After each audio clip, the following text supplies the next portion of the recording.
इस वीडियो में हम लोग डिस्कस करने वाले हैं आईटीआर क्या होता है, बेसिक्स बताने वाला हूँ आईटीआर के, कब इसको फाइल करने की रिक्वायरमेंट रहती है, इंपॉर्टेंस क्या रहती है आईटीआर की, ड्यू डेट्स क्या रहती है, पेनल्टी कितनी लगती है, कितना भाई आपको टैक्स पे करना पड़ता है, क्या कॉस्ट आती है आईटीआर फाइल करने की। मतलब जो भी जिसको भी आईटीआर का बिल्कुल भी बेसिक नहीं पता ना, उसको आज पूरा डिटेल यहाँ पे वीडियो जानने को मिलेगा। तो प्लीज़ यहाँ पे पूरा वीडियो ज़रूर देखिएगा। यार वीडियो को शुरू करने से पहले बताना चाहूँगा, अगर आप प्रॉपर जो है आईटीआर फाइलिंग और टैक्स प्लानिंग दोनों प्रैक्टिकल तरीके से सीखना चाहते हैं तो अभी ईयर एंड डिस्काउंट चल रहा है हमारे कोर्स के ऊपर, link in the description box. पहले देखिए, अगर मैं आईटीआर की बात करूँ तो आईटीआर होता क्या है। ये एक सिंपली फॉर्मल डॉक्यूमेंट है जिसके अंदर हमारे इंडिया के जितने भी टैक्स पेयर होते हैं वो इनकम टैक्स डिपार्टमेंट को अपनी इनकम यहाँ पे रिपोर्ट करते हैं और उसके ऊपर जो भी टैक्स बन रहा होता है वो पे करके अपनी लाइबिलिटीज़ को सेट ऑफ करते हैं। अब इसके अंदर ऐसा नहीं है कि गवर्नमेंट हर महीने ही आपसे टैक्स वसूल करेगी, इसके लिए फाइनेंशियल ईयर का कॉन्सेप्ट चलता है। फाइनेंशियल ईयर जैसे अभी 24 और 25 चल रहा है। अब इसके अगर मैं पीरियड की बात करूं तो ये भाई अप्रैल से शुरू हो जाता है और मार्च के अंदर एंड होता है। यानी अभी अप्रैल 2024 से ये स्टार्ट हो चुका है, मार्च 2025 को ये ख़त्म होगा और इसको हम लोग बोलते हैं फाइनेंशियल ईयर 24 और 25। एक असेसमेंट ईयर भी होता है। असेसमेंट ईयर क्या होता है, जब आप आईटीआर फाइल करते हैं तो आईटीआर के डॉक्यूमेंट के ऊपर हमेशा आपको जनरली असेसमेंट ईयर दिखेगा और असेसमेंट ईयर हमेशा एक जो है आगे चलता है। जैसे अभी फाइनेंशियल ईयर 24-25 चल रहा है तो उसको हम लोग असेसमेंट ईयर 25 और 26 बोलेंगे। जैसे आप स्क्रीन के सामने देख सकते हैं, ये आईटीआर का डॉक्यूमेंट है, फाइनल डॉक्यूमेंट। तो यहाँ पे आपको असेसमेंट ईयर 24 और 25 देखने को मिल रहा है।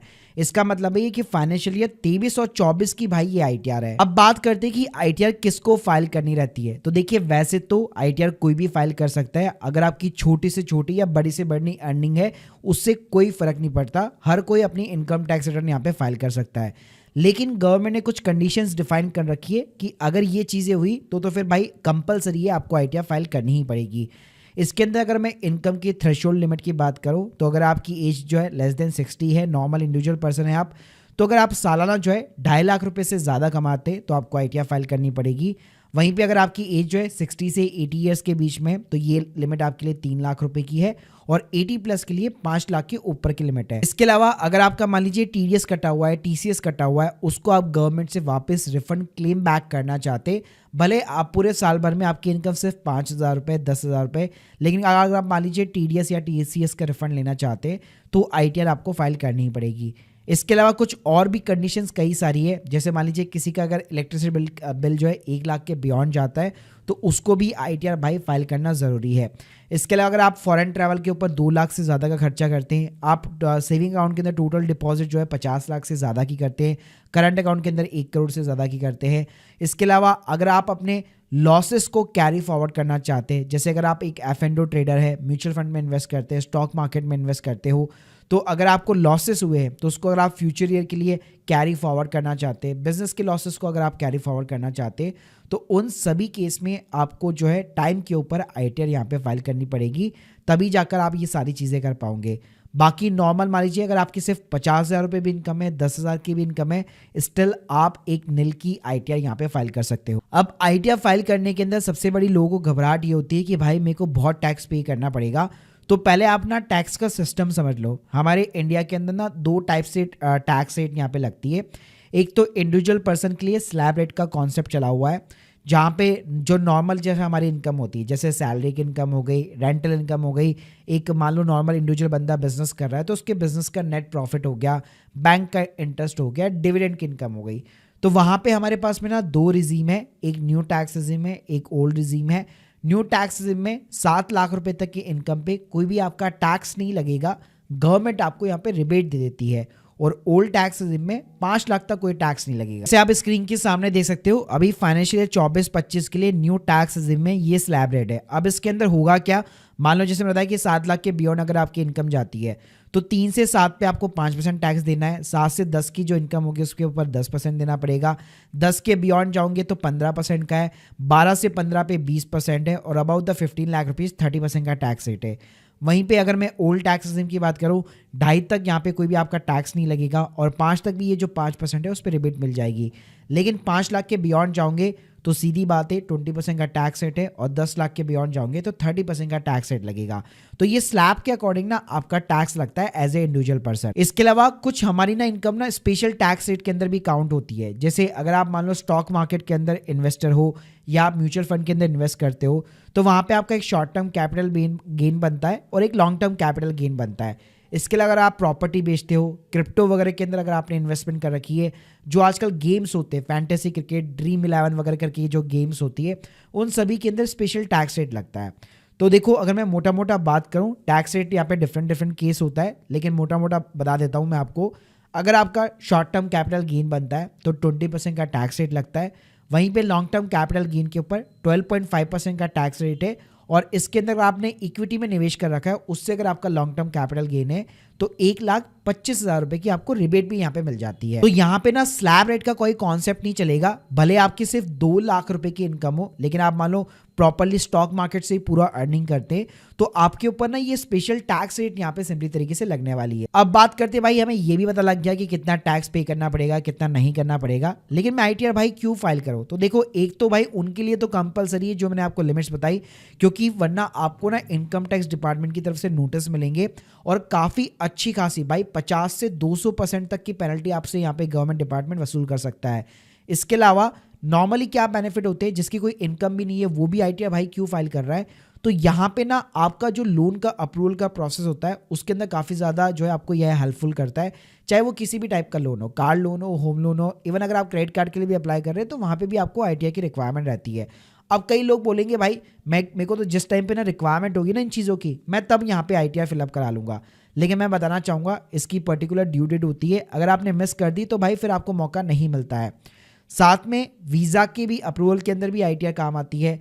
इसके अलावा आप मान लो फ्यूचर के अंदर टैक्सेस वगैरह सेव करना चाहते हो, अभी अगर आप कैरी फॉरवर्ड करते हो लॉसेस को, चाहे वो आपके बिजनेस का लॉस है या मान लो स्टॉक मार्केट का लॉस है या म्यूचुअल फंड का लॉस है, तो उससे आप टैक्स बचा सकते हो। इसके अलावा मान लो आपको टीडीएस का रिफंड होता है, तो जैसे कई बार क्या होता है, आप मान लो एफडी वगैरह करा रहे हो, उसके अगेंस्ट में अगर आपका टीडीएस वगैरह कट रहा है, म्यूचुअल फंड के अंदर कई बार टीडीएस वगैरह डिडक्ट होता है, या कोई आप मान लो कहीं पे कॉन्ट्रैक्ट बेस पे जॉब कर रहे हो, वहाँ पे आपका टीडीएस डिडक्ट होता है। तो कई बार ना आपकी इनकम सिर्फ होती है 2 लाख रुपए, तो जितना भी आपका टीडीएस डिडक्ट हो रहा है पूरा का पूरा आप गवर्नमेंट से भाई वापस यहाँ पे रिसीव कर सकते हो, वापस मांग सकते हो। इसके लिए भी आपको आईटीआर फाइल करनी पड़ेगी। इसके अलावा आईटीआर को आप लीगल और आइडेंटिटी प्रूफ के लिए भी यहाँ पे डेफिनेटली यूज कर सकते हो। अब बात करते हैं कि भाई मैंने बताया कि ऐसा नहीं कि जब आपको रिक्वायरमेंट होगी तब आपने आईटीआर फाइल कर दी तो आपका काम हो जाएगा, ऐसा नहीं है। आईटीआर की हर साल भाई ड्यू डेट होती है। नॉर्मली क्या होता है, जैसे आपका मार्च एंड होता है, 1 अप्रैल से आप आईटीआर फाइलिंग शुरू कर सकते हो पोर्टल के ऊपर। इसकी ड्यू डेट की बात करूँ तो हमेशा जुलाई मंथ की जो 31 लास्ट जो डेट होती है वो हमेशा इसकी ड्यू डेट मानी जाती है। जैसे अभी देखो फाइनेंशियल ईयर 2425 चल रहा है, ठीक है, तो इसकी जो ड्यू डेट है जैसे यहाँ पे मार्च एंड होगा 2025 के अंदर 1 अप्रैल से चालू हो जाएगा और 31 जुलाई 2025 तक इसकी लास्ट डेट रहेगी। इसके अलावा गवर्नमेंट ये बोलती है कि चलो कोई नहीं, ये ड्यू डेट अगर आपने मिस कर दिए, हम आपको एक और ड्यू डेट देते 31 दिसंबर 2025, लेकिन तब आपको जो है 1000 से लेकर 5000 रुपये तक की पेनल्टी यहाँ पे भरनी पड़ेगी। इसके अलावा एक अपडेटेड आईटीआर भी रहती है जो आप 2 साल तक यहाँ पे आराम से फाइल कर सकते हो और इसका एडवांटेज कई लोग उठाते हैं, लेकिन यहाँ पे ना आप टीडीएस का रिफंड क्लेम नहीं कर पाओगे, लॉसेस को कैरी फॉरवर्ड नहीं कर पाओगे और भाई 25 से 50% तक की टैक्स पेनल्टी लगती है। तो अगर आपकी नॉर्मल इनकम है ना, अगर नील की रिटर्न फाइल करनी है तो अपडेटेड आईटीआर के साथ में वो पॉसिबल ही नहीं है। तो इसलिए मैंने बोला था कि जो लोग सोचते हैं कि जब मैं लोन के लिए मेरे को रिक्वायरमेंट होगी तब भाई मैं आईटीआर भरवा लूंगा, तो ये आपकी गलत फहमी है। उस टाइम पे भाई उस फाइनेंशियल ईयर की या लास्ट फाइनेंशियल ईयर की आपको आईटीआर नहीं मिलने वाली है हैंड टू हैंड। तो मेक श्योर करो कि ड्यू डेट के पहले हमेशा अपना रिकॉर्ड रखो। अब बात करते हैं कि भाई ड्यू डेट भी पता चल गई, कितना टैक्स भी पे करना है पता लग गया है, फाइल कैसे करनी है? तो देखिए फाइलिंग के लिए क्या सिस्टम है ना, इनकम टैक्स का प्रॉपर एक पोर्टल बना हुआ है। यहाँ पे आप अपना पैन कार्ड नंबर और पासवर्ड सेट करके एक अकाउंट यहाँ पे क्रिएट कर लीजिए। अब ना आपके पास पे भाई 2 रास्ते हैं, या तो आप YouTube के ऊपर बहुत सारे मेरी भी वीडियोस वगैरह प्रॉपर तरीके से बने हुए हैं वो आप देख सकते हैं, वहां पे आपको आईटीआर फॉर्म जो है सेलेक्ट करना पड़ता है। जैसे मैं क्या करूंगा, आपको ये पूरी भाई प्लेलिस्ट जो है प्रोवाइड कर दूंगा डिस्क्रिप्शन बॉक्स में, यहाँ पे सारे फॉर्म्स की डिटेल्स जानकारी है। तो देखो अगर आपकी सैलरी की इनकम है, रेंटल है, बैंक का इंटरेस्ट है, डिविडेंड है, तो आप आईटीआर 1 फाइल करो। बिजनेस है, फ्रीलांसिंग कर रहे हो या उसके साथ में सैलरी है, रेंटल है, बैंक इंटरेस्ट है, डिविडेंड है, तो आईटीआर 4 के साथ जाओ। इसके अलावा स्टॉक मार्केट या म्यूचुअल फंड से कैपिटल गेन होता है, क्रिप्टो में निवेश करते हो, गेमिंग है, प्रॉपर्टी है, तो ITR 2 के साथ जाना है। और मान लो अगर आप एक F&O ट्रेडर हो या बिजनेस के अंदर प्रॉपर आप P&L या बैलेंस शीट बनाते हो तो आप ITR 3 के साथ में जा सकते हो।